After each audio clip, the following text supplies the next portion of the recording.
সুপ্রিয় শিক্ষার্থীবৃন্দ, আশা করি তোমরা সকলে খুব ভালো আছো। স্টাডি উইথ সূর্যোদয় চ্যানেলের পক্ষ থেকে তোমাদের জন্য সাজেশনের নতুন ভিডিও। আজকে আমরা নিয়ে আসছি অষ্টম শ্রেণীর সুপার সাজেশন, বিজ্ঞান প্রথম অধ্যায়, প্রাণী জগতের শ্রেণীবিন্যাস। এই অধ্যায়ে আমরা ক, খ এবং সৃজনশীল সহায়ক সংক্রান্ত সাজেশন দিব। তোমরা একটু ধৈর্য ধরে আমাদের ভিডিওটি দেখবে। দেখো, ক বিভাগের সাজেশন, দ্বিপদ নামকরণ কাকে বলে? খুবই গুরুত্বপূর্ণ একটি প্রশ্ন, তোমরা বইয়ের দ্বিতীয় পৃষ্ঠায় এটা পেয়ে যাবে। 2 নম্বরে দেখো, শ্রেণীবিন্যাস কাকে বলে? খুব গুরুত্বপূর্ণ প্রশ্ন এগুলো। সিলেন্টেরন কাকে বলে? অরীয় প্রতিসাম্য কাকে বলে? মানুষের বৈজ্ঞানিক নাম কি? সিলোম কি? হিমোসিল কি? এই 4টি প্রশ্ন খুবই গুরুত্বপূর্ণ। এগুলা তোমরা না পড়ে পরীক্ষার হলে যাবে না। তোমরা যে যেখান থেকে আমার ভিডিওটা দেখছো না কেন, তাদের সবার জন্য এগুলা গুরুত্বপূর্ণ।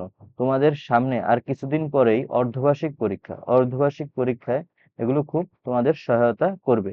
এখান থেকেই তোমরা ইনশাল্লাহ কমন পাবে। অর্ধবার্ষিক পরীক্ষার পরে যারা বৃত্তি পরীক্ষা দিবে, তাদেরও প্রথম অধ্যায়ের এই প্রশ্নগুলো খুবই গুরুত্বপূর্ণ প্রয়োজন হবে। কেননা আমাদের বৃত্তি পরীক্ষা প্রথম অধ্যায় থেকে আমরা দেখেছি প্রতি বছরই কোশ্চেন হয়। তারপরে দেখো, খ বিভাগে আমি কি কি প্রশ্ন রেখেছি।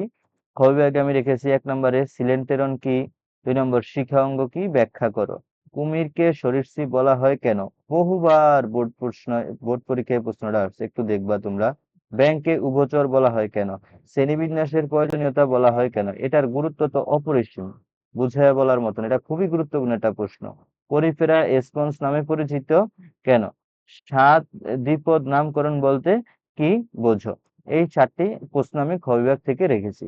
ক বিভাগ থেকে 4টি, খ বিভাগ থেকে 4টি। আশা করি আমি সাজেশনটা যেভাবে সাজানোর চেষ্টা করছি, খুব বেশি বড় করিনি, কিন্তু তোমাদের খুব উপকারে আসবে।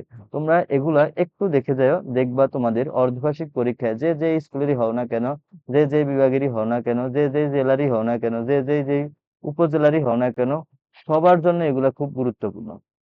এগুলা বই থেকে আমি ভালোভাবে বইটাকে পড়ে আমি বই থেকে গুরুত্বপূর্ণ টপিক গুলা থেকে প্রশ্নগুলা দেওয়ার চেষ্টা করেছি। যেহেতু তোমার বোর্ড বইটি আছে, বিজ্ঞান বোর্ড বইটি যাদের আছে, বিজ্ঞান বোর্ড বইয়ের আলোকে যাদের স্কুলে পরীক্ষা হবে, সবার স্কুলের জন্য এগুলো খুব গুরুত্বপূর্ণ। একটু তোমরা দেখবে, হ্যাঁ।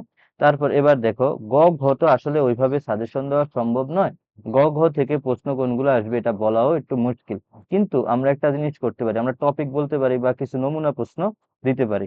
এজন্য আমি সৃজনশীল সহায়ক কিছু প্রশ্ন তোমাদেরকে দেখাবো। করডাটা ও মলাস্কা পর্বের প্রাণীদের বৈশিষ্ট্য লিখো। শ্রেণীবিন্যাসের প্রয়োজনীয়তা। স্তন্যপায়ী ও সরীসৃপ প্রাণীর বৈশিষ্ট্যগুলো লিখো। তারা মাছ কোন পর্বের প্রাণী তা ব্যাখ্যা করো। নিডারিয়া পর্বের বৈশিষ্ট্য ব্যাখ্যা করো। আর্থ্রোপোডা ও নেমাটোডা পর্ব দুটির মধ্যে পার্থক্য লিখো। ইলিশ মাছ ও দোয়েল পাখি প্রাণী দুটির শ্রেণী ভিন্ন হলেও একই পর্বের অন্তর্ভুক্ত বিশ্লেষণ করো। এগুলা একটু তোমরা দেখে যাবে। এই 4টা একটু বেছে বেছে আমি 4টা নমুনা প্রশ্নের মতো দিয়েছি।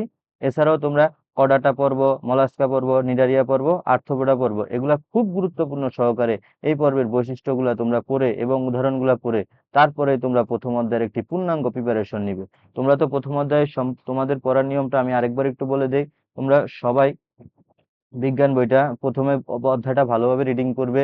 তারপরে তোমরা কিছু সৃজনশীল এবং এমসিকিউ গুলা প্র্যাকটিস করবে। অনুশীলনী সৃজনশীল এমসিকিউ গুলা 100% মুখস্থ করে যাবে। এবং তারপরে তারপরে আমার এই সাজেশনের আলোকে তোমরা এই টপিক গুলো একটু ক্লিয়ার করে যাবে। দেখবে এই সাজেশন থেকে তোমাদের যে যে স্কুলে থাকো না কেন, সেখানে প্রশ্ন কমন আসবে। পরবর্তী ভিডিও দেখার আমন্ত্রণ জানিয়ে আজকের ভিডিওটি আমি এখানেই শেষ করলাম। সবাই ভালো থাকো, সুস্থ থাকো।